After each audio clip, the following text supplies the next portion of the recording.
Right, everyone, welcome to the Third Touch Soccer Podcast. My name's Sam Leamy. I'm here with Connor Walsh and Michael McLaughlin. What's going on, twats? Snow day, I think, for all of us, right? Mike, you're snowed in?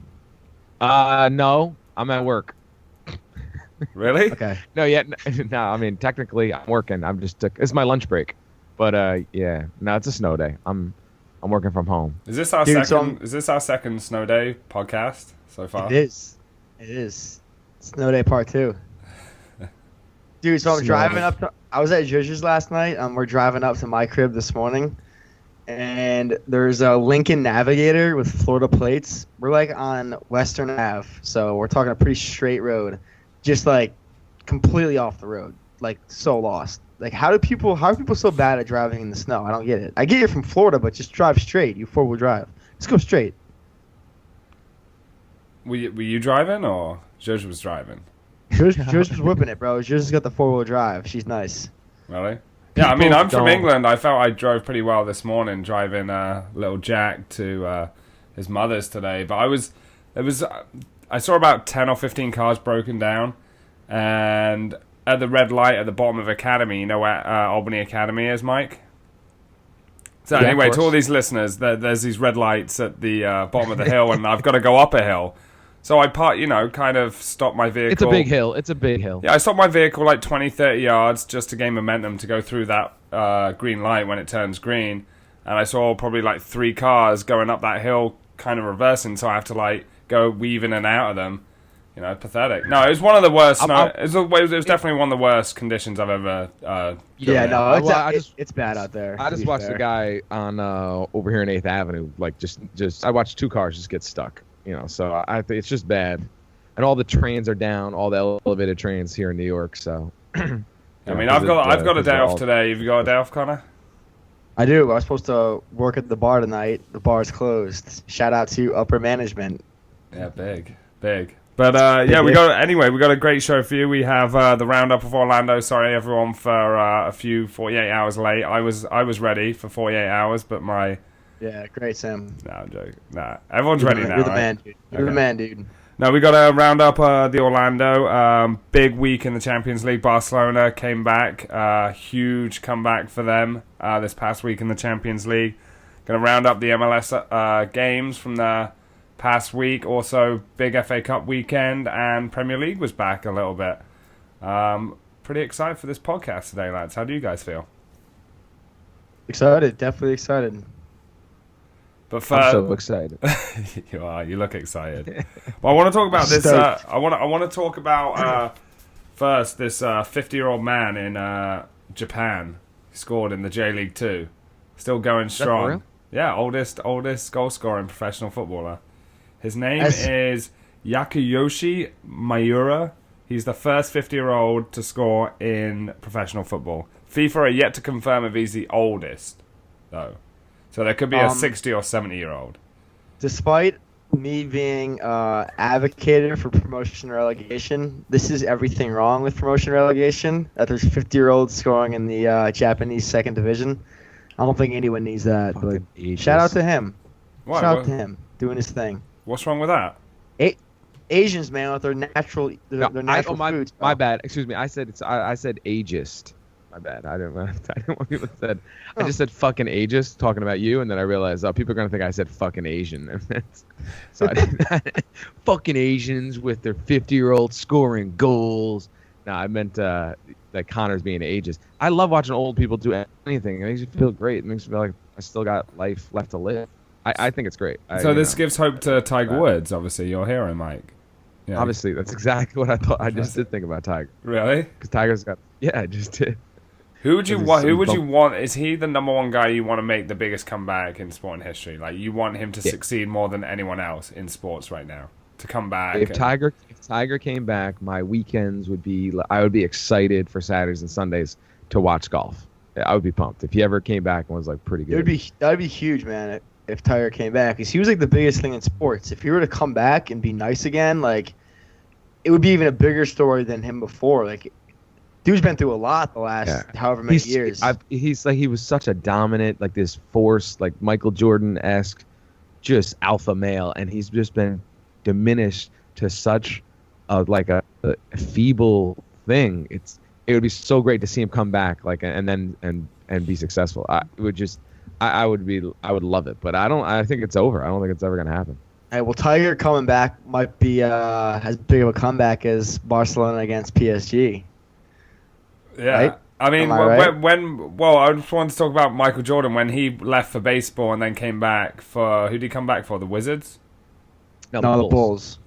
He went to the Wizards later in his career. That's what I mean. He played for the Bulls, then went to baseball, and then went to the Wizards, right? No. Bulls, baseball, Bulls, Wizards. He went to the Bulls. His father got killed the year before the championship '93.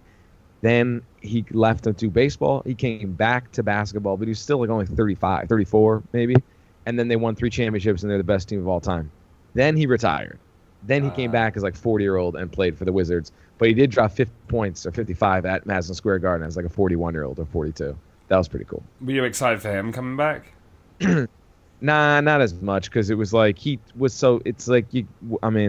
kind of pumped, but actually I watched the All-Star game that year when he came back with the Wizards and he did up Kobe. That was sick. But then Kobe hit the game winner to win the game. So that was. I mean, youth always prevails, right, Connor?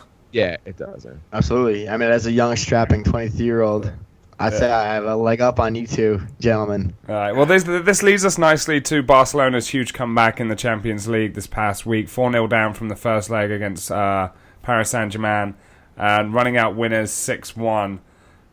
This week, 3-1 down with, 2 minutes of regulation to go. Neymar struck the fourth in, then a penalty, and then that last minute winner. Did you watch the games, guys, this week? The comeback? Yeah. Was this a conspiracy? You think this was one of the greatest comebacks of all time? How did you see this one?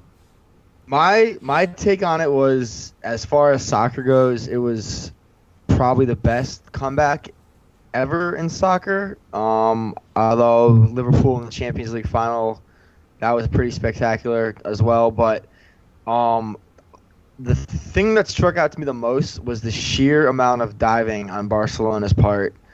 And I'm the first person to excuse diving as a part of the game, but it was pretty relentless, especially from Luis Suarez.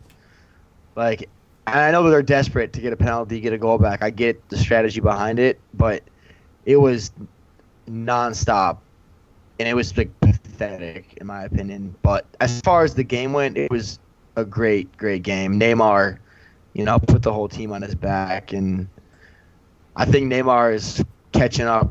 He's right almost at that level as Messi, Ronaldo at this point.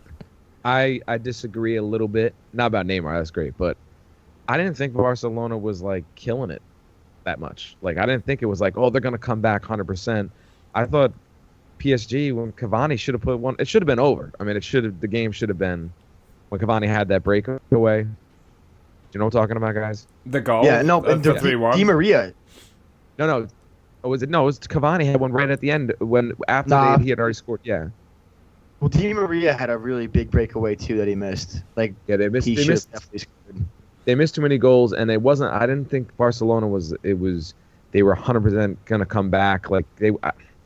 It seemed weird to me. Even the fans, they all started leaving, and then it happened. Yeah, I mean, the way Paris Saint-Germain set up was very defensive, and that was probably the worst thing to do against a team like Barcelona. 4-0 up, defending a 4-0 lead after the first leg. Di Maria on the bench, playing Cavani as a sole striker.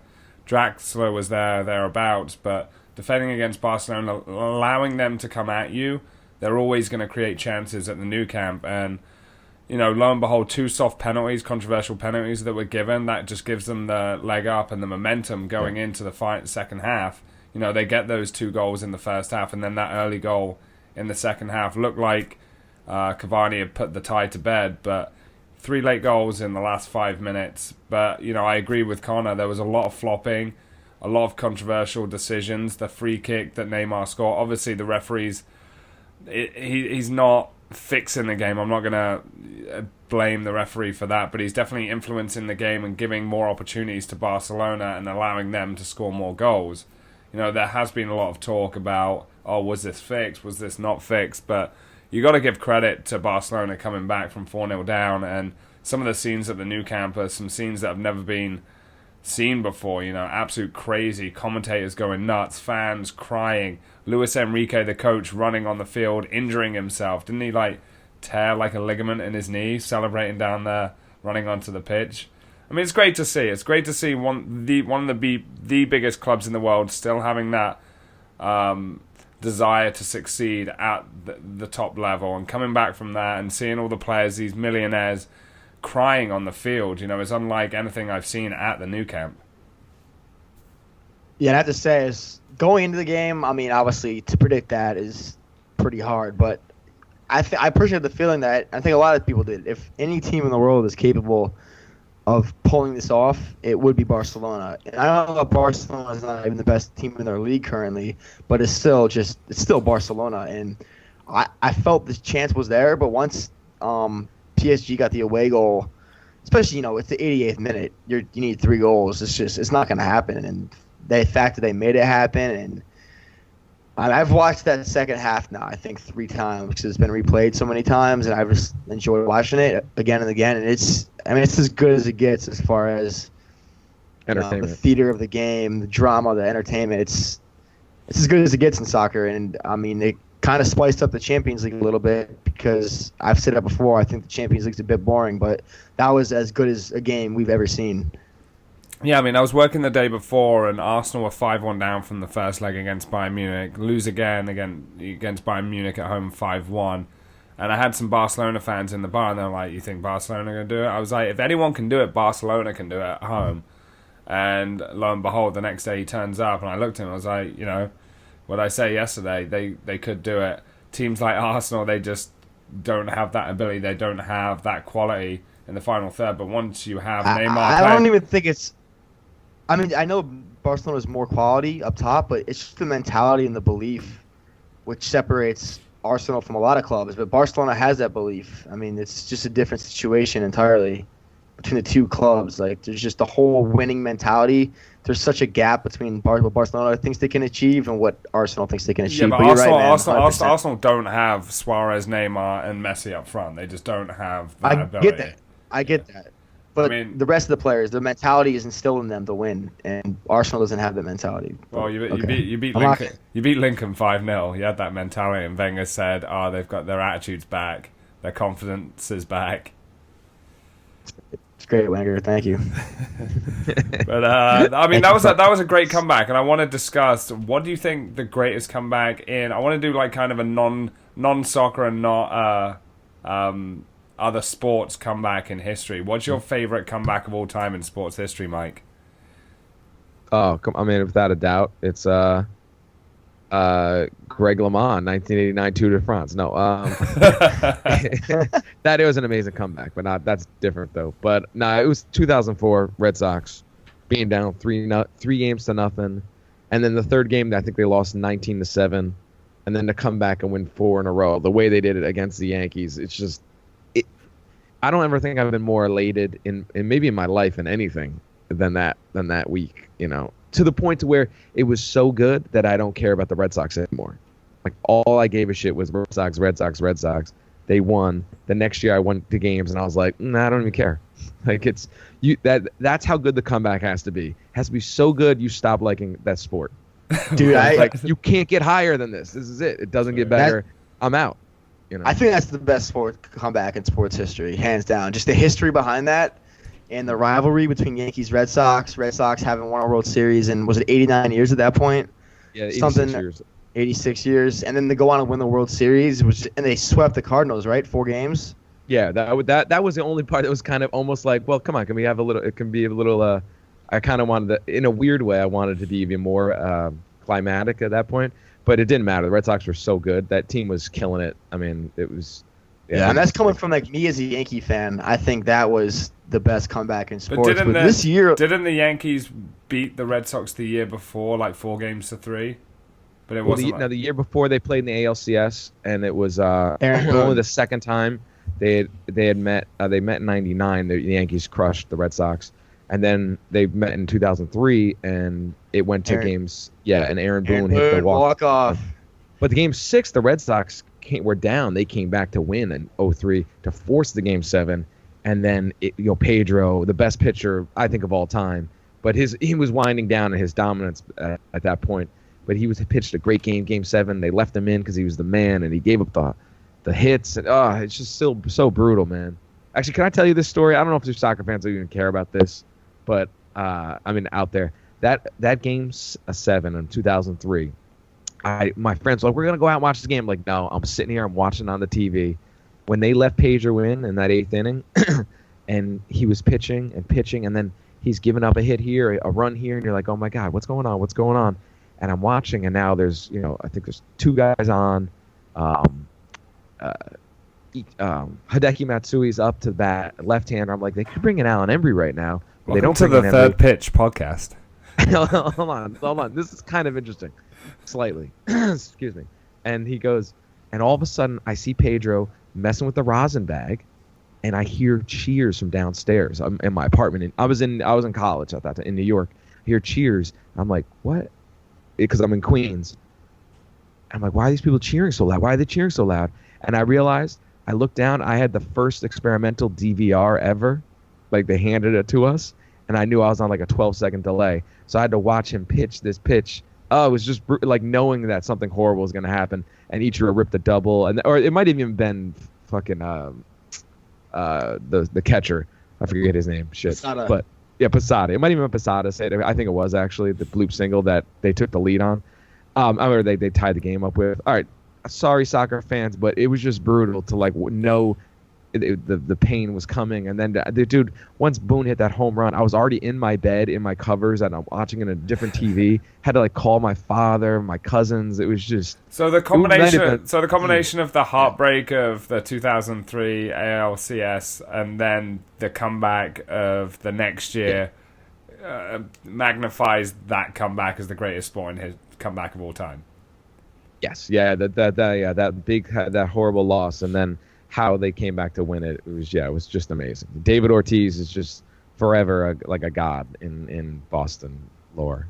We've seen some pretty great comebacks this year alone, though. Patriots, Cubs, Cavs. Like this year, and then the Barcelona. In the last 12 months, it's been like the year of the comeback. Like it's been as good as it gets in sports. Well, Sam, what's the best soccer comeback of your life? Oh, I've got a few. I mean, one of my favorite is obviously the 1999 Champions League final. I was in France, and we're 1-0 down against Bayern Munich, going on for the treble, and then Teddy Sheringham pops up in the last minute, and then Ole Gunnar Solskjaer in extra time. We just watched the treble DVD, young Connor and I, on Friday. Nice. Great Friday night.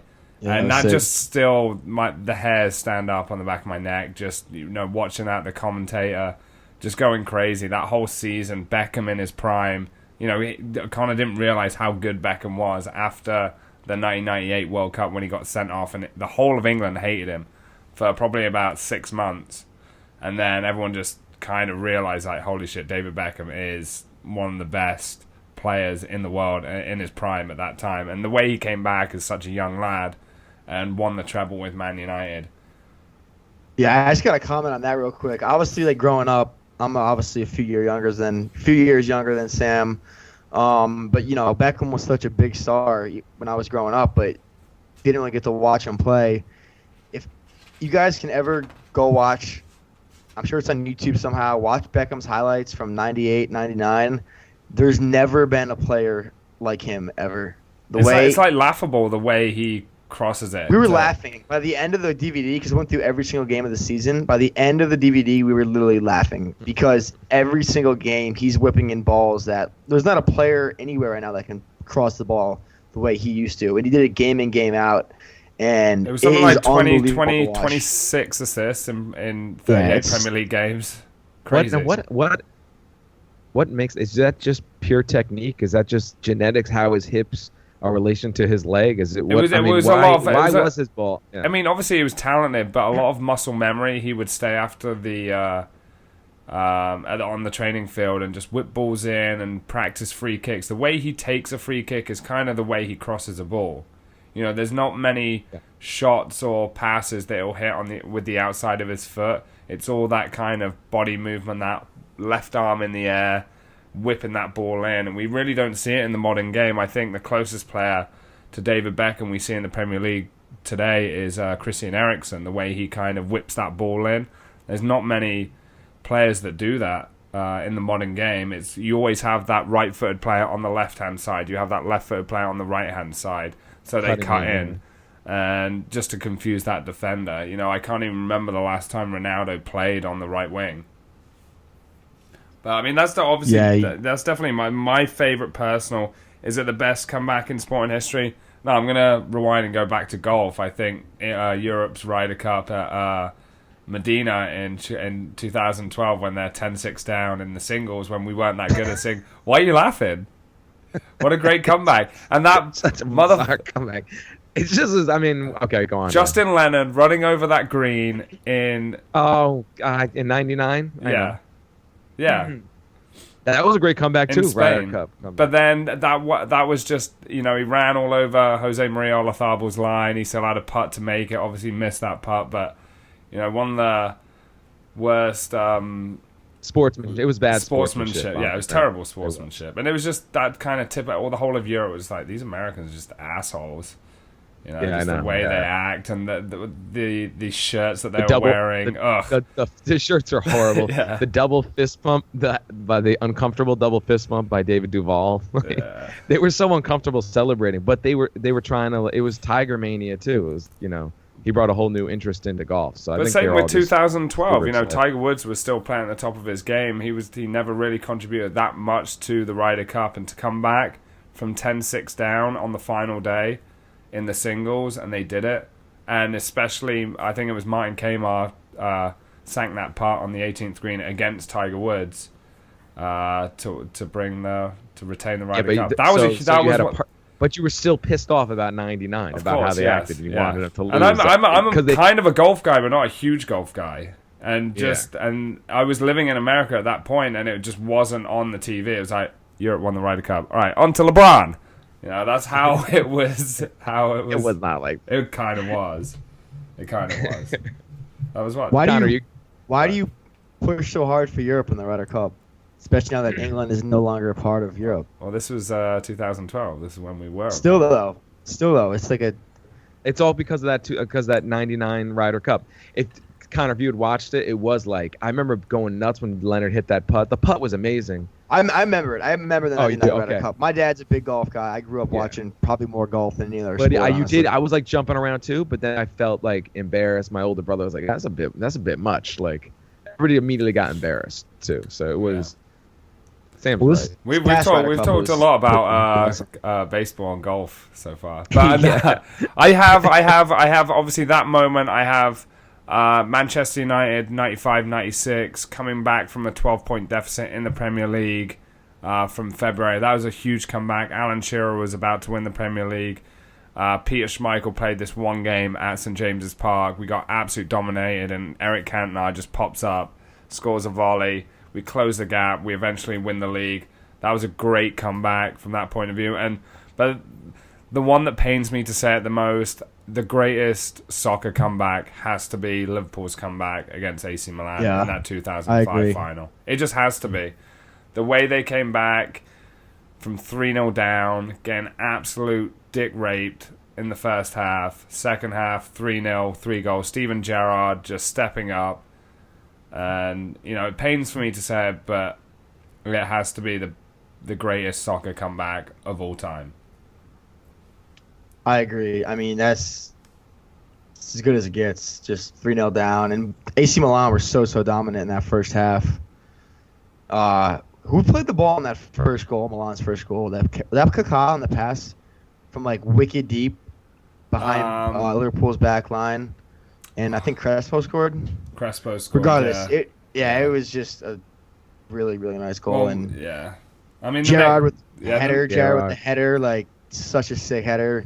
I don't know. It's as good as it gets. And Barcelona were probably up against it a little bit more, but it's still the Champions League final, and the final's a final, and it's great sports. Yeah, I mean, just like the way Barcelona came back, 6 goals, it's just like a shit ton of goals, and when I think it was just a pathetic performance from PSG. I don't think they deserved to be hounded at the airport when they returned. I don't think they went out there with the wrong mindset, but it was a combination of poor coaching and not being able to defend that 4-0 lead. As a top-ranked European side, there's no excuses that you should be giving up that kind of lead, and regardless who it's against. Did you hear about the PSG fan that killed his friend when he got back or whatever? His friend was like making fun of PSG, and this dude murdered his boy because he was so mad about the game. Was this some Bleacher Report? Or what source have we got here? This was on. I got an alert through Bleacher Report. Wow. So it has to mean it's true. It's the internet. Wow. That's fake news. That's crazy. I mean, obviously, okay. So Barcelona through to the quarterfinals, along with Bayern Munich, Borussia Dortmund pulling out the victory against Benfica. We got some good games today. Leicester City are in town. But first, I just want to round up our eventful, should we say eventful? Yeah, it was a very eventful weekend last weekend in Orlando. Because we did a pod prior to us going to the game. We didn't know what to expect. We were going to meet the third rail. Tell them what game it was again. It was the home opener, MLS Orlando FC against NYCFC. Connor and I went down to Sky Orlando. Blues. Went down. Very hard to support NYFC, being a Manchester United fan, as Man City own 80% of the club and the Yankees own 20% of the club. We all know they play at Yankee Stadium. But we did a podcast before we went to the game. And we were going to meet up with the third rail, which is the NYCFC supporters group. Connor and I decide to go straight to the bar, hit the piss. And we returned to the scene of the crime where Connor bartended the night before. Yes, sir. So it was great. It was an outdoor area. There was a stage. There was probably about 5,000 Orlando fans, just covered in purple. Great atmosphere down in Florida. 70 degrees, no humidity, little breeze. And we've already missed the security escort into the stadium. So Connor and I just decide to, hit the piss straight after the podcast, go to the bar. We get some weird looks. A couple of guys tell Connor to go fuck himself. We go into this bar. We get a weird look. Which I didn't do. By the way, I did not go do that to myself. He didn't. I didn't. He didn't. Yeah, I didn't. So we go to the bar. We needed a bite to eat before the game, because this is walking distance. Downtown Orlando is walking distance to the stadium. So we go into this one bar. We park ourselves at the bar. We kind of felt uneasy, right? Even though we didn't expect to feel uneasy. We think this is, American soccer down in Orlando, brand new team. We didn't think that we would be intimidated. But after a guy tells Connor to go fuck himself, I was like, okay, Connor, we need to be careful a little bit here. We got to be careful what we say. So we park ourselves at the bar. We have a Did you both have the colors on? He had a scarf on. I had a jersey and a scarf on. Connor was decked out. Yeah, I was decked. But, honestly, that was the one thing. And for Sam to acknowledge the tension after growing up and attending matches in England, it was definitely real. You could definitely feel it. It wasn't a joke. I mean, we weren't making it a bigger deal than it was to, feel cool about ourselves. But it was, we're at the bar. We're getting dirty looks. Bartenders were giving us – I mean, it was a lot of it was banter, but there was legitimately some tension in the air. And I think we'll get to what happened post-match as we continue to tell the story. But yeah, so we're just at the bar, drinking, eating, banter, bought these two people some shots. It was a really good time.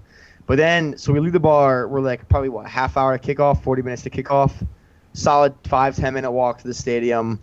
And it was crazy, man. Outside the stadium was tense, real tense. And though they hadn't really figured out the ticketing, I guess, yet, or the security lines, because the lines were – I've never seen longer lines to get into any event in my entire life, and that's not an exaggeration. At every gate, it was – the stadium basically fits inside of a city block, and on each gate, on each corner of the stadium, it was – the line to get in was the entire length of a block. So I'm just yelling nonsense. I'm yelling yo, where's Breck Shea? I want my – JetBlue to refund my ticket. And some idiot responded oh, he's in Toronto. I'm like, no, he's in Vancouver, clown. And I was just yelling at these lines of people, and we're the only New York City FC fans anywhere, because all the smart ones were safely escorted into the stadium. And I probably was talking too much trash, all things considered, but did not get jumped, which was good. No, I think it was friendly banter walking around the stadium, but we go around the stadium like twice over, and we just see every turnstile just like packed. I was like, Connor, I feel pretty vulnerable just standing with these fans. Let's try and find like another entrance. So we bump into another NYCFC fan, and we go to this gate. Obviously not our gate. We knew it wasn't our gate. It was an entrance for the players, the VIP, The press. ticket holders, the press. So they're shouting, it's like, if your ticket doesn't show D, then you can't come in. So we go to the security, and obviously it doesn't work, the ticket on our phone. I was like, look, I feel very, very scared out there. You know, we were already queued up. We already queued up for. So basically, what you're saying is that there was tension, and you're like shocked that it's real because it's MLS soccer. There Yes. was. I mean, fast forward past the game, we meet Miles Joseph, the Orlando City assistant coach, Clifton Park native. That was cool. He was warming up the players at halftime. We go to. Oh, wait, you didn't say. Also, I saw you guys on TV. You were on TV. We did. We We were don't. on We TV. don't need to mention that, but Okay. we did make an appearance on ESPN. Orlando City won the game 1-0. I thought NYCFC put in a good performance. Carl Laren, the Canadian, pops up with the winner in the first half. David Villa missed a couple of great opportunities. Pirlo had a good game. So I knew we were gonna. They mentioned that we were going to be blocked in the stadium 20 minutes after the game. So it was the 88th minute. I was like, Connor, I'm going to go. I don't want to be, I mean, it was a great atmosphere. The away fans singing for 90 minutes. The game itself. What did it look like when you were there? When you looked around? Because on TV it looked great. On TV it looked, out of all the new places, and then Atlanta and all that. Atlanta was cool too. But I thought that Orlando game really popped as far as fans. It was pretty amazing inside the stadium. The stadium was We were great. There's not a bad seat in the directly- house. Yeah, definitely not a bad scene in the house. We were directly across from the wall. Mhm. Dortmund, or not Dortmund, The Dortmund Orlando. style, Yeah, the yeah. Dortmund style wall, but Orlando supporters were directly across. And like seeing the tifo come up and flares during the goal, it was legit atmosphere. But have to give a shout out to the away fans that traveled, because singing for 90 minutes, the goal deterred nothing as far as their atmosphere and attitude. And the singing in the away end was so loud, in my opinion, that you couldn't even hear the home Orlando. fans across the stadium.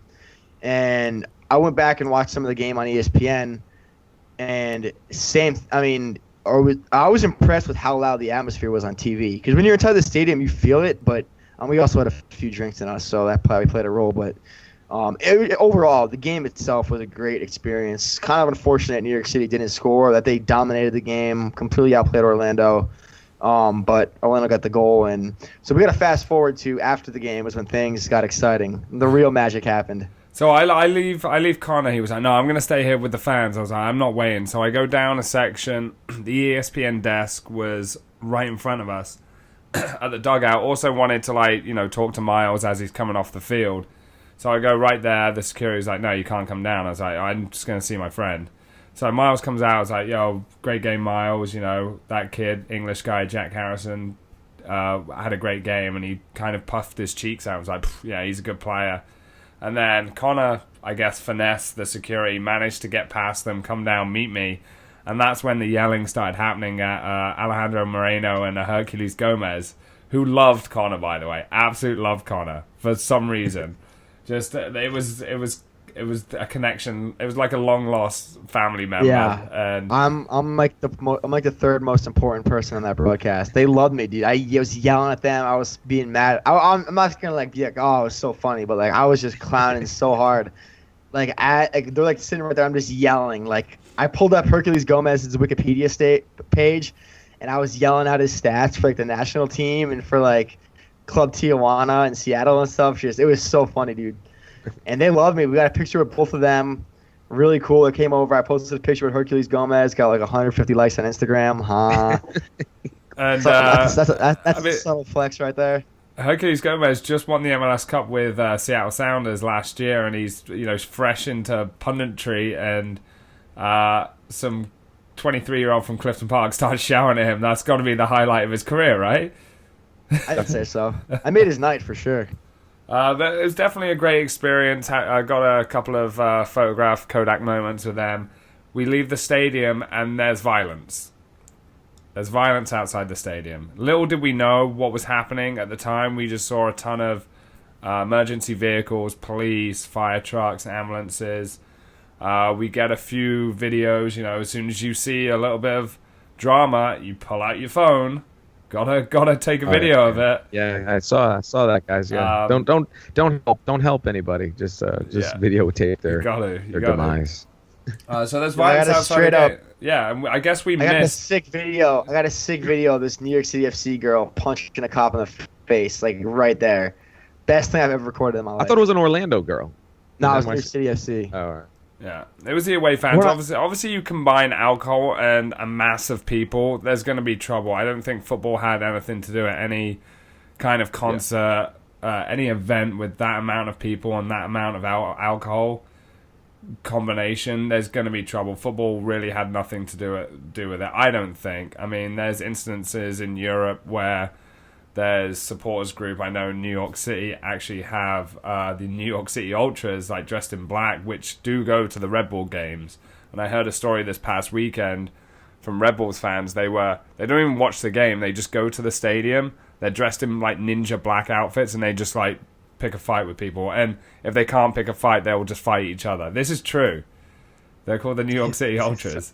Oh, come on, get out of here. I mean, it seems like we're making a jump here. Like, can't we just get like a financially like successful league rather than like jumping to the I mean, a lot of fans want a little bit of violence in the MLS. They want it. I know it's. It's some weird. No, there's some weird, like, I want to say like insecurity or inferiority complex American soccer fans have. Because they idolize the English game so much, and they just want it to be there. It's weird, and it's like, just can't we? It's weird. It's weird. Even I see Connor's got a little sprinkling of it. He's like, yo, there was real tension. Like, it's England. What I watched on TV is, oh, we're really England now. I'm a cornball. I'm sorry. No, it's cool. I know what you're saying a little bit. I kind of get it. Dude, when you turn on, like, you put on a Liverpool United match, at Anfield, you're like, wow, this is exciting, this is fun, and you want to create that here. I just think, I just don't like. Even I have friends that watch soccer with me, and they're like, they see the fans cheering, and they're like, man, I don't believe they really care. Yeah, like, is it really genuine? And now it's like, it does seem the fans actually are becoming really genuine fans. Well, you create those rivalries with New York City FC and the New York Red Bulls. Now you have that crosstown rivalry. That's where the emotion and, if there's intense games, that's when it'll hit its peak. If it's a close game and, the New York City FC grab a last-minute winner, I can see that emotion at Yankee Stadium or the Red Bulls Arena, even though Yankee Stadium's absolute piss poor of a stadium. But there was violence, and we go to the bar after, and we wake up the next day, and we see the headlines. It's on the news. An officer had to go to the hospital. He had a knee graze, and there was a few NYCFC fans arrested. But we leave Orlando. Great time in Orlando. We go to the airport. We're running a little bit late. I saw this stuff. So you guys got to the airport, and then you got to your gate, and what'd you see? What did we see, Sam? Well, we saw a bunch of NYCFC personnel with all the gear at Chick-fil-A. We have breakfast. We go through security, and then we just see more and more people dressed in NYCFC gear. We're like, the players can't be here, surely. And then I look from afar and I see Jack Harrison. I was like, Connor, I think that's Jack Harrison. And then Connor's to the left of me. Jack Harrison's on the phone to his mother in England or wherever she's from, and he just stands 2 inches from Jack Harrison's face. He's like, you're Jack Harrison. He's like, yeah, I am. And then he's like, hang on, Mum. He's like, yeah, you guys want a picture? And it was cool. He was really cool. He was asking where I was from, get a picture with him. He was a really genuinely nice guy. And then that's when we started seeing Patrick Vieira and Andrea Pirlo. And I just got to Patrick Vieira. I was like, the first thing that came to my head, I was like, yeah, nice pass to Ryan Giggs in 99. He's like, what? What? He's like, oh, yeah, sick. And I was like, yeah, he's an Arsenal fan, I'm a United fan, but, a good game yesterday. We'll see you at the game. Well, we won't see you, but we'll be at the game next week. Hopefully you can get a better result. Andrea Pirlo just exactly opposite him. And Connor's shaking. Connor's like, we talked about this Have you ever been starstruck before? This was by far. I've never seen. He was Connor's hand. Even taking a picture of Jack Harrison, his hand with the phone. He's like, this is a 20-year-old boy who's had a couple of good performances for NYCFC. You know, and he's probably not used to the fame. He never gets stopped unless he's wearing the gear at the airport. No, they fly commercial, right? I mean, they were flying to Westchester. They don't have their own. Yeah, and what was really kind of amusing to me was like everyone else at the airport didn't know who the fuck they were. They thought they were just a bunch of like college athletes. You have Andrea Pirlo, Patrick Vieira, like Champions League winners, World Cup winners, sitting across from each other at the airport, and people could not care less. Did not even know. They probably thought they were a college team. Like, I mean, I get it. You're flying. You don't know who they are. You keep it moving. You see sports teams flying all the time, but the sheer magnitude of these people, like 3 World Cup winners in the same room. We're never gonna see that again. It was really cool. Flying. How was Pirlo? Pirlo was kind of weird. He was kind of weird. I walked up to him. I was like, Andrea, can I get a picture? Just sat right down next to him. Gave my phone to Sam. He didn't even have time to say yes or no. Got the picture. I shook his hand. You really did go fanboy. You hung up on that kid's mom. Yeah, but dude, the thing with Jack Harrison, he was like isolated from the rest of the group, standing off to the side, and he was away from everyone. So we were able to approach him easily. To go to Pirlo, you were literally walking amongst the entire team, sitting down. So I'm like walking between all these guys, like stepping over their bags and their feet to get to Pirlo. Yeah. And I just kind of felt like a squid, man. I was shaking, bro. I've never been so starstruck in my life. I was shaking for like a half hour after.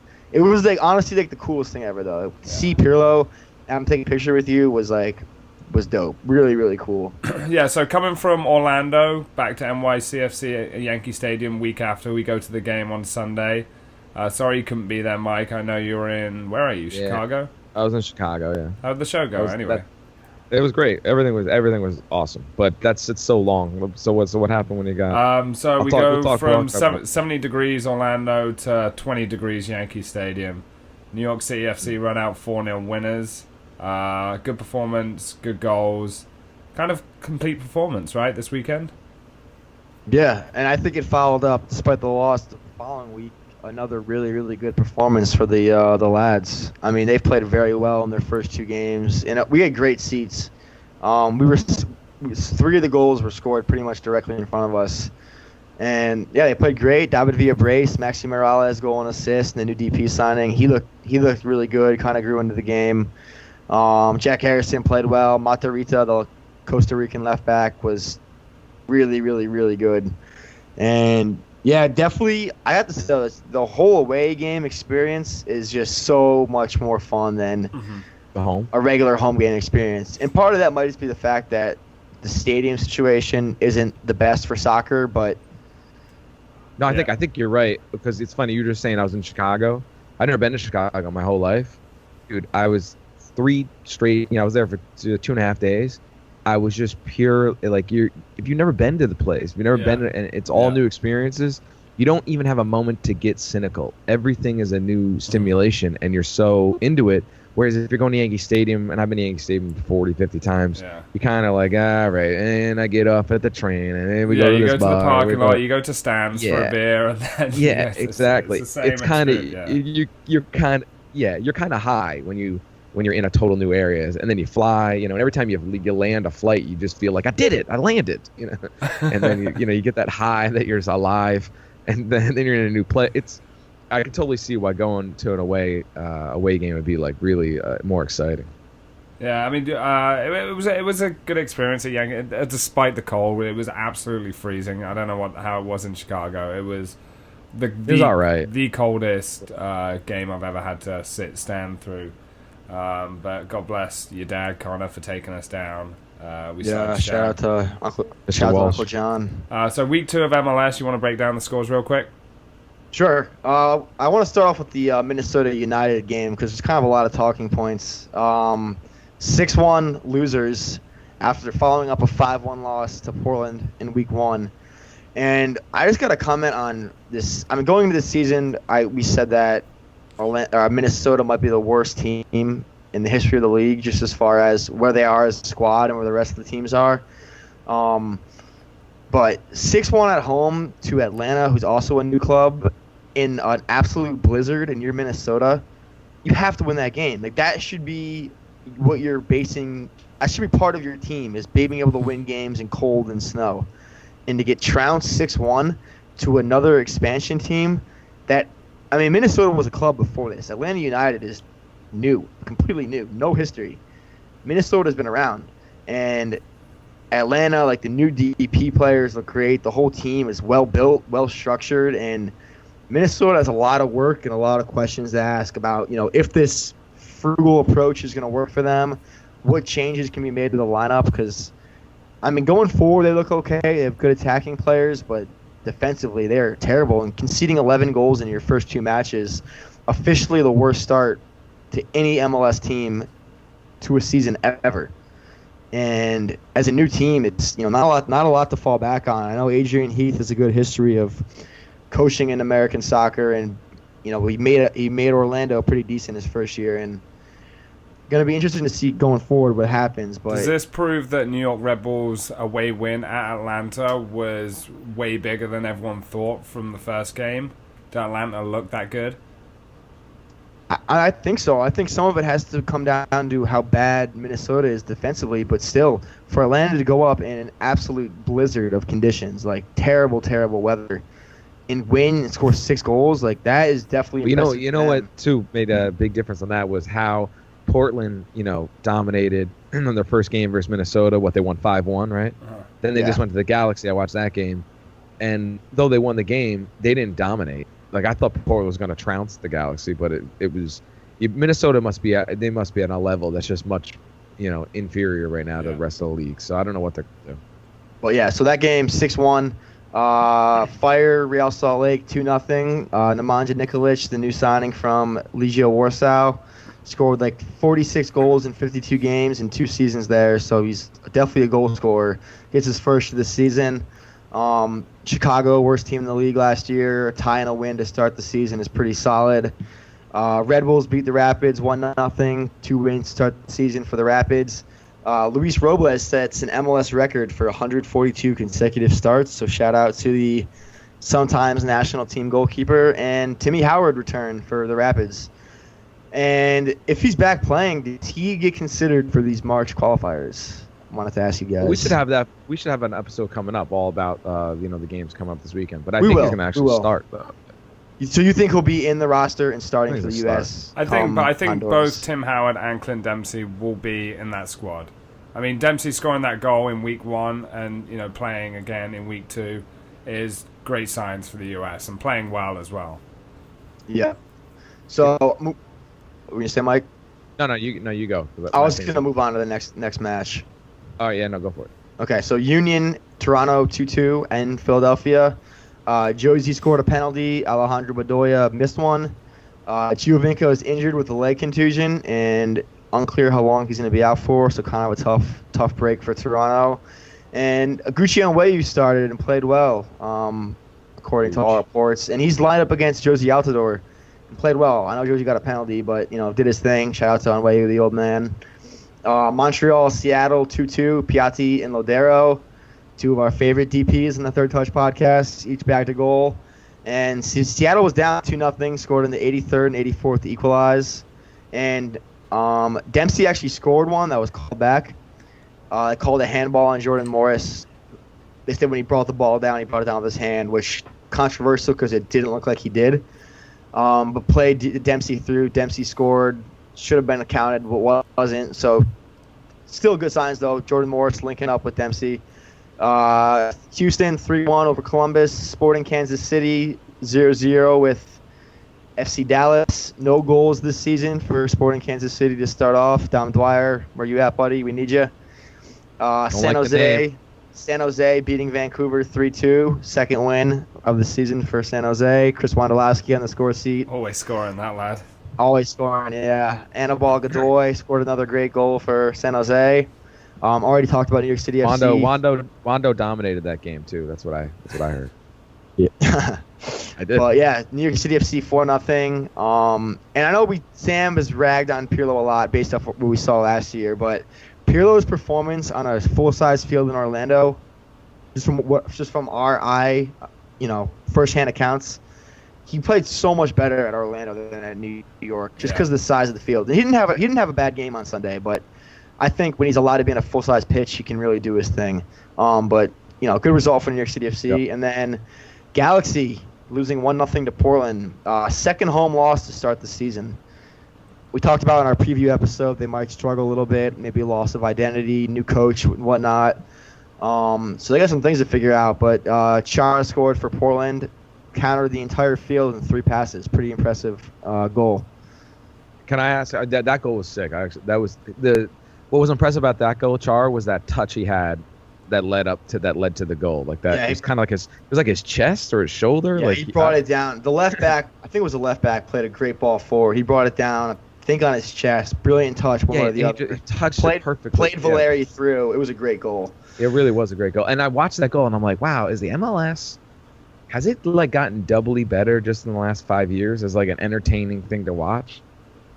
You'll see moments like that more consistent, but you'll still see, Pirlo passing it to a right back, and the right back hits it out of bounds. You'll just see that. I saw that a few times at Yankee Stadium. It's like 3 World Cup winners, 2 World Cup winners interchanging passes. Then it goes out to the right wing, and it's like a miscontrol. You'll see that a lot, especially at Yankee Stadium. Yeah. There's a lot of mistakes, Jack Harrison running towards us in the first half down the right wing, and he has to run over second base and first base to whip a ball in. It's just weird. It's really weird to see. But thanks for that, Connor. For the intent. Yeah, I just want to read out the MLS power rankings real quick on MLS.com. I'm just reading out the top 5 teams. Power rankings. FC Dallas ranked number 1, Portland number 2, New York Red Bulls 3, Toronto 4, New York City FC 5. So according to the wonderful staff at MLS.com, those are your top 5 teams in the league. I think that's probably pretty fair. Yeah, based on performances, and Portland's my team, Portland's my squad. I watched. Nagbe started off really well. Looks very threatening. Bad start for LA Galaxy after the loss of Donovan and Bruce Arena. 2 losses at home. I know they were down to 10 men, and Giovanni Dos Santos going off injured at half-time, which is a little bit concerning. But I want to cross the pond for a little bit, especially talk about the FA Cup weekend and the Premier League coming back this weekend. Man United fan watching that game yesterday with no Ibrahimovic, no Wayne Rooney. Rashford was meant to be ill yesterday, Mata on the bench. United started off very well, losing Herrera to a second bookable offence in the first half. Kante scoring midway through the second half. Great strike. But what's I want to question you guys on this, as well as what everyone says about N'Golo Kante, who's undoubtedly one of the best midfielders in the world. But how is this motherfucker 2 players? Why? And Phil Neville, after he does the draw yesterday, said he was 3 players. How is he 2 players? I don't understand. I know he puts the work rate in, but he's still 1 player. He's just a very good player. He's not 2 players. Well, I don't even understand what you're saying. 2 players. There's a lot of pundits and professionals that are comparing N'Golo Kante as he's worth 2 players in Chelsea and at Leicester right now. Phil Neville said he was 3 players. How can you be 3 players? And I'm not taking anything away from N'Golo Kante. He puts in great performances week in, week out. What a great strike yesterday to be one of the best goalkeepers in the world. A defensive midfielder fooling the best goalkeeper in the world with that strike from 25, 30 yards. It is unbelievable to watch this guy play. Yeah, it really is. I was watching some highlights of him last night, actually. I think it was a Reddit post, just some clips of Conte this past 2 years. And he almost goes on. Sometimes you don't notice him during games. You don't really realize. So he's not 3 players? No, he's definitely not 3, but just the way he plays, you see it, but sometimes you can't keep track of every tackle a player makes. When you go back and watch the highlights, you realize how good this guy is and how much he brings to your team. And going forward, Chelsea can just feel so confident with the ball going forward if they get countered, because Conte will be there in some way or the other to sweep up and clean up the defense. It's crazy to watch the guy play. He's not worth 3 players, Phil. Your brother was a better pundit. Your brother was a better player. Keep your mouth shut. Yeah, it was really disappointing to see Man United obviously crashing out of the FA Cup. I mean, the last 4 of the FA Cup are undoubtedly the 4 strongest teams in the Premier League right now. It's kind of good to see, the top 4 teams in England in that semi-final. So they are obviously taking this competition very seriously. The draw for the next round: Arsenal, Man City, Tottenham, Chelsea, both at Wembley. So it's going to be a very interesting semi-final, final, and definitely looking forward to that. But Manchester United and Paul Pogba again, I found wanting. And from the offset, you could see them go after the Chelsea players hard and try and disrupt their flow of play in the FA Cup. Rashford had a good chance in the second half, but at the end of the day, it's not good enough. And everyone says Man United have one of the best squads in the Premier League, but I honestly don't see it. I don't see the likes of Jesse Lingard and Darmian playing in that starting 11 being a threat, and the way Paul Pogba's playing this season, I just can't see them reaching that top 4. Really? I think they can, man. I think they've been... Yesterday's game was probably the most boring game of soccer and least interesting game of soccer I've ever watched in my life. But having said that, I still think Man U is completely in that top 4 race. We don't know what's going to happen with Arsenal. City, streaky. I think they'll be okay. But I think that 4th place spot is still up for grabs, and still a lot of season left. But as far as having the greatest squad, they don't have the deepest squad in the league. And sometimes I question Mourinho's personnel choices, but I think that top 4 is completely still up for grabs. Going back a little bit to Conte a little bit, I think for like novice soccer fans or even the casual, mid-level American fan, I think it's hard for us to see how good this guy is until you actually watch just him. Because if you're watching the game, you're not going to notice how good he is at just stopping everything, just tackling players and just moving the ball, his passing percentage, all that stuff. It is that next level of even soccer fandom in this country that a player like that would get, valued, I guess, on our team. The way he moves off the ball and the way he gets stuck in. And then we were watching it yesterday. I told Connor and Chris, I was like, just watch Paul Pogba in these last 5 minutes. Just watch him. He's an upright pony. He looks weird the way Paul Pogba trots around the field compared to N'Golo Kante. And they're very similar players, and Kante is just 1,000% more influential in the game than Paul Pogba is right now. It's crazy to see that Paul Pogba is worth 2.8 more times than N'Golo Kante in terms of transfer fee. I mean, it's all marketing, and we've been there. We've talked about this. I saw a tweet about Pogba yesterday that I just kind of like someone's opinion on him, and I found it kind of interesting. It seems like Pogba tries to play with the same effortless brilliance the way like Henry and Zidane played, where they just looked so nonchalant but played brilliantly. And it seems like the guy's opinion was Pogba tries to play like that without trying too hard. But the bottom line is, like, you're playing for the 6th best team in England. Like, we're gonna need a little bit more effort from you, and you can't just skate around the pitch. And he just prances around, like. Yeah, I mean, you have you said we were starstruck seeing Pirlo in the airport. What would you say to Paul Pogba if you saw him at the airport? I would probably dap him up and ask for a picture.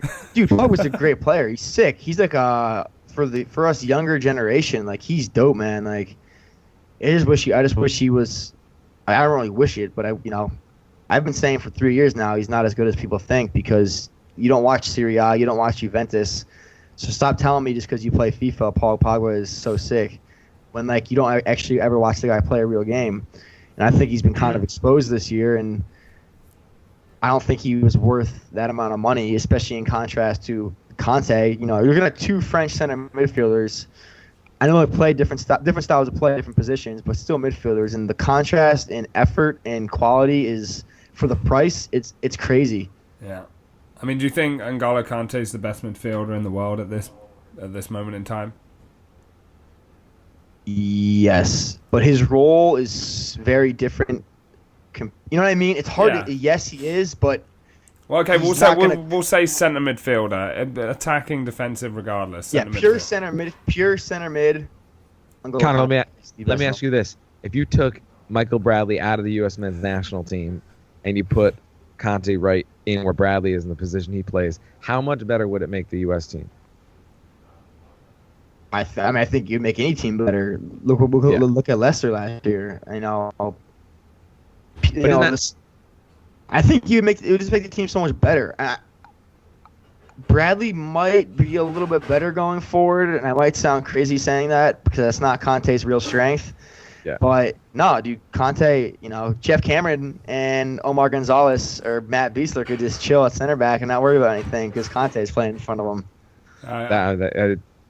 Go on, Sam. Sorry. No. I think he's definitely the most consistent centre midfielder in the world at this point. I love Thiago at Bayern Munich. I think he's a great player, but consistently, week in, week out, on what he does, you give Conte any instruction as a coach, he's gonna perform what you tell him. He's gonna do that. You tell Paul Pogba to do this and that, he's gonna be erratic. He's gonna do what he wants. And watching him, he looked like a fucking horse with two front, hooves in the air, just trotting around the field. He just looks weird, and he doesn't get stuck in. His positioning's not very good. Obviously, he's a good footballer, but too tall. Yes, he's too tall. Too tall to play midfield. He's too tall. I look at him. I'm like, shouldn't he play up top on the wing or center back? Isn't that where tall guys go? That's what I said. But we've rounded up Orlando, talked about Barcelona, the MLS weekend, week 2, the FA Cup. Tottenham coming back, winning 6-0. Harry Kane's injured, so that top 4 is going to open up. Depends how bad his injury is. But big week this past week with Borussia Dortmund and young Christian scoring in the last 16. Marco Reus obviously injured, and now has given Christian Pulisic some more minutes. But what a great all-round performance by the young American in the Champions League. Want to talk us a little bit about that, Mike? Sure. Marco Reus, it was glad to know you. Never going to play again. He is the Wally Pip. I called it. He's never gonna man. Nah, Marco Reus is great, but yeah. Dortmund played Benfica in the second leg of the Champions League. Dortmund was down 1-0, on the aggregate going into the game. Pulisic started, by far his best performance, I think, as a professional. I think he had the number 1 rating on who scored. Actually, Aubameyang might have had it. He was over 9. It was like 9 point something. Just a assist on the first goal, nice little flick on to Aubameyang, and then the second scored just a beautiful little, his runs. The kid is all right. The kid's great. It was a great goal. It was a great dink. It reminded me of Michael Owen in his youth. That little dink over the goalkeeper, the way he ran onto it, and the way his speed, which kind of frightened me. But the actual little dink over the goalkeeper was a great little finish. It was a striker's finish. Yeah, it is. To turn your foot that angle, but keep having you going so fast the other direction. I'm pumped for this kid, man. It's exciting. I don't know. Connor, honestly, I think don't want to get too overhyped, but I think the hype get overhyped. The hype is legitimate. Americans and soccer fans have every reason. I mean, even I follow UEFA Champions League on Instagram, and they're posting pictures of Christian Pulisic, not as the young American scores, but Christian Pulisic, the legitimately talented European star, score. You know what I mean? It was great to see that. I'm like, this is kind of crazy, and I think people around the world, not just Americans, are starting to pick up on the fact that this kid is legit because he had an assist as well in the match. Yeah, and he had a nice flick on assist, and it looked like he had a third assist, but it was actually, I think it was either Durham or Weigl, who's awesome. They all kind of look alike. It's tough sometimes when Weigl and him are out there. They no I can say Pulisic and Weigl look very similar. They both have this Weigel's 33, he's 22, and but also Pulisic now is like he's not just playing on the wing, he's like kind of like got a more like behind the striker kind of role, and he's getting a lot more ability to have an effect on the game offensively. Well, it's come at the right time now that the two important World Cup qualifiers are coming up for the USA, and that Pulisic is getting more minutes. And Dortmund put in a great performance against Benfica, and we're going to see the draw later on in the week. There's two good games today. Juventus are playing later on today, and Leicester complete U-turn after Claudio Ranieri's firing. They've got 6 points out of 6. The 2-1 away defeat to Sevilla. Can they do it? Can they get one goal back to take them through? Connor believes they can. I don't see. It's gonna be interesting. The form that Leicester it's gonna be a really good game, and it's based on the form alone. It's an extremely interesting, intriguing game. Like, this is probably the most excited I've been for a Champions League, like one of these games in a minute, man, because they got the job done on the road. All things considered, a 2-1 loss on the road is not the end of the world, and they're coming back in the best form of their entire season, looking like they're ready to go. And they just announced that yesterday that Craig Shakespeare would be the manager for the rest of the season. So there's no speculation. The players know that he's sticking around for the rest of the year. They can buy into his philosophies, him as a coach, and I think they can get it done. Also, they've had a 10-day rest as well. No game this past weekend. Yeah, and Sevilla's been on the ropes a little bit in La Liga. They're kind of starting to trail off slightly. Not too bad, but I'm very, very, very excited for this game. Ask you guys a question: will the Champions League, the draw, is it on Thursday? I think it's Friday. Friday, okay. And yeah, normally is. They do all the European draws the day after the Europa. Oh, that's right. It's a total wide open draw. Mm-hmm. Is it like anybody? So anybody left it's the final 8, right? That's correct. Correct about this. Yeah. And so any of the 8 can play any of the 8, even if they're in the Dortmund same league. Dortmund can play Munich. Yeah. Barcelona can play Real Madrid. That can happen. It looks like cool. Dortmund played Barcelona. What about Dortmund, Leicester City?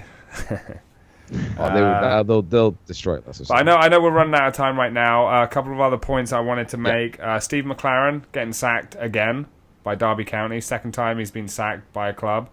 How would you feel if you went back to the bar and got fired again?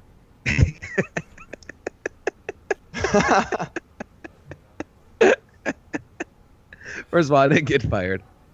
I moved on. Okay. Yeah, that's gotta be pretty sad. That's probably when you go back. But dude, he's managing. He's probably that would hurt. That would suck. I don't know what the next step is for good old Steve McLaren. But yeah, I talked about Leicester's U-turn. 6 points out of 6. Wayne Rooney deciding to stay at Manchester United, and this is my thought on Wayne Rooney. Although he turned down a move to China, the reason why he's staying at Manchester United is for him to go to Russia 2018 and captain England for the last time. I'm trying to find it hard to defend this guy anymore, and I've defended him up to this point. I just don't think he's good enough for England now. I think the younger players deserve an opportunity. I think it's time for him to move on, and even if he wants to retire, or he's not going to go to China. I can't see him going to China, but he can find a place in the MLS. I still think he can be an impact player for any team in the MLS. I know, Connor, you're going to disagree with me on this one, but from a market point of view and an ability point of view, he can definitely contribute to that league. I really think he can. I think he can score a bunch of goals. I think he can enjoy himself in the MLS, whatever city. Obviously, New York or LA, I think, is the best option for him. But he's decided to be a second, third string for Manchester United and still get picked for the England team, which he's going to do when the England squad's announced later this week. But if he chooses China or the MLS, his England career is done. Sick. I would agree. I was actually watching some old Rooney highlights. All you have to do is go back, watch him when he was a teenager or in his early 20s, and just look at the speed he had, not just in full running speed, his movement off the ball, everyone, he's literally not even close to the same player. He's less than half the player he was 10 years ago. Yeah, he really is. He really is. Yeah. And I even think it's sad to see the amount of minutes he's put in, the amount of goals he's scored. Obviously, he hasn't done it for England, but what he's achieved at Manchester United is, unparalleled. It's great. He's won FA Cups. He's won Champions League. He's won the Premier League. What do you think about this? Players that get that have his build, they get too big. He's got too much weight, too much muscle. He definitely has more weight on him than he did when he was 20. Oh yeah, 21. if he wasn't a professional footballer, he said he would be a brick builder. He would be fat right now. I've seen pictures of Andy Cole, who was one of the slimmest players for Manchester United. You see him now, 5-10 years out of retirement. It's a fat bastard. Well, I always wonder, why don't these guys just stay thin? Just stay. Well, you have to, Mike. You have to keep It's training. You have to keep training with Not Arsenal every Football club's Club. Arsenal. Not every club's Arsenal unless anyone train with them when you're old. Robert Pires again with the club and talking more about. But he looks great. He looks great. It's healthy for him. He looks great. Anyone that trains 5 days a week with a top club. Oh yeah, one more. I swear, One more point. Connor is angry that Alex Ferguson goes to Manchester United games. He's upset with it. He has every. I was upset the first year. I don't care now. He's able to be there now. But the first year when you have a completely new era starting, and I thought he should have been more hands off the first year after he retired. Because now David Moyes is there, who Sir Alex more or less appointed, and he said every game, and the shadow of Sir Alex is still over the stadium, as opposed to letting the club actually transition. Because the club can't transition if you're still there week in, week out. He has every right to be there, Connor. Connor blames Man United's transition period from when Ferguson left to now is all Sir Alex Ferguson's fault. Because Alex Ferguson should have bought good players before he went.